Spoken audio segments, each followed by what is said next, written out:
estado socioprofissional dos profissionais da tecnologia, neste momento, que trabalham em contexto privado, seja em contexto de escavação, seja em contexto de acompanhamento, é este.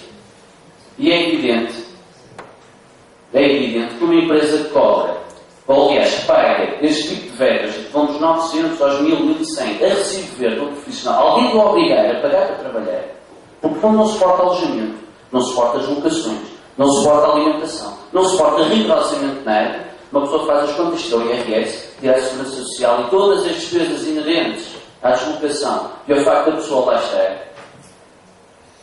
Objetivamente, se aparecer um trabalho bem feito, a pessoa praticamente teve de pagar quase tanto que não recebeu. Portanto, não há condições objetivas para a execução do bom trabalho. E também ninguém as estabelece. E aí voltamos atrás. De facto, não é uma questão de ser muito legalista ou pouco legalista.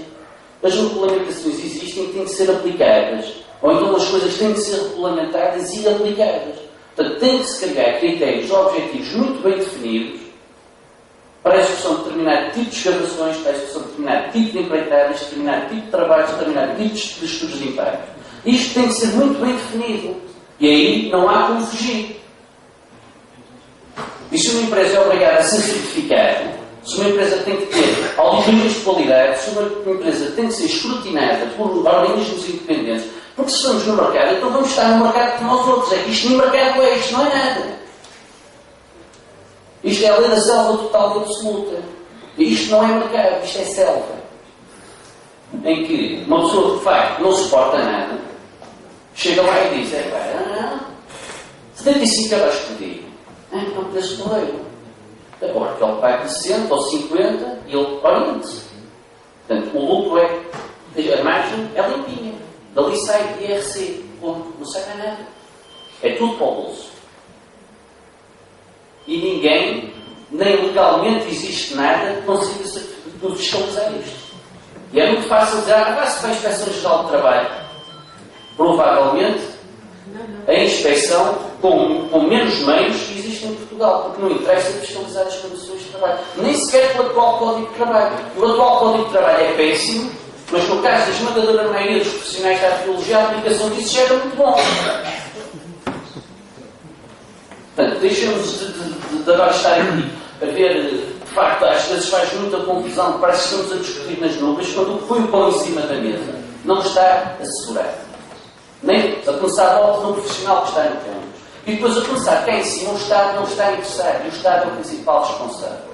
E, portanto, se devemos tirar conclusões, na minha opinião, a conclusão que eu gostaria que fosse tirada, e acho que esse é que devia ser o modo de união do grupo profissional, que são os arqueólogos, era obrigar o Estado a assumir as suas responsabilidades, de fio para fio. Portanto, assegurar que, por exemplo, falou-se da gestão privada da visitação, por exemplo, dos sítios. O simples facto de dar isso de barato é perigosíssimo.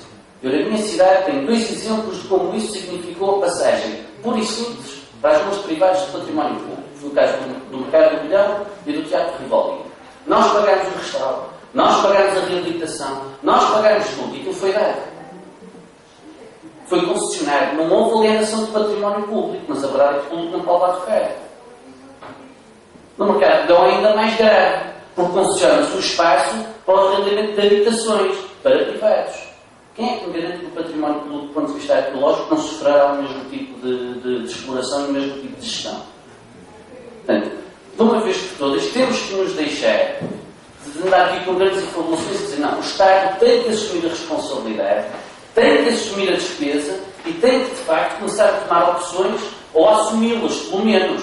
Não é dizer que vai fazer. O atual ministro, quando tomou posse, disse, vou fazer mais com menos dinheiro. Com menos dinheiro? Com menos dinheiro? Mas qual menos dinheiro? Não havia dinheiro. Portanto, o dinheiro do Ministério da Cultura não dava para a gestão corrente do Ministério da Cultura, com menos dinheiro. Portanto, foi escolhida uma pessoa para ministra que não fazia ideia de qual era o estado do Ministério que ia dirigir. Pronto, e não falo mais, porque queria que outras pessoas pronunciassem também. que, acabando de ouvir o que disse o colega, ele tem toda a razão, sobretudo para nós que lidamos com as duas partes, ou seja, com os arqueólogos e com as empresas e com os promotores, e sabemos quais são as questões que eles são sujeitos e tudo o que isso significa. Por outro lado, o que eu acho é que isto também tem a ver com a própria valorização do arqueólogo, ou seja, se trabalha numa empresa que não existe, como é que a pessoa, ganhando um ordenado miserável, como é que a pessoa pode ter e pensar em produzir um texto científico com base nas intervenções que vai fazendo?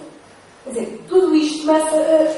qual é a empresa, ou quais são as poucas empresas que neste momento investem para que as pessoas que trabalham com eles vão participar em congressos, vão para bibliotecas fazer investigação, ou seja, que ao longo da sua vida profissional de trabalho na empresa se estejam a valorizar e estejam a aumentar o conhecimento. Pergunto eu, quantos farão isto? Não é? Porque é assim, e depois isso reflete-se obviamente nos relatórios. Os relatórios que chegam, nós sabemos exatamente quem são as empresas que fazem isso, quais são os arqueólogos que estão a investir e estão a procurar aumentar os seus conhecimentos, porque obviamente, quando saem da universidade, o que é que os arqueólogos têm?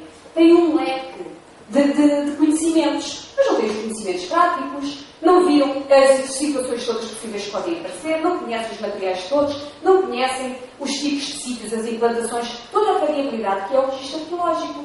Isso só se conhece ao longo da vida e conhece com a experiência e também com a investigação que se vai fazer e saber o que é que os outros estão a fazer e ter tempo de perceber o que é que os outros estão a fazer. Não é a pessoa estar a trabalhar, alguns deles ainda por cima, mais do que as 8 horas, 9, 10, 11 horas, chegam a casa, têm que se levantar de manhã outra vez e chegam ao fim de semana e querem é descansar e querem depois no fim produzir um relatório no mínimo por tempo possível, porque depois também se calhar não lhe pagam o tempo em que eles estão a escrever um relatório da empresa.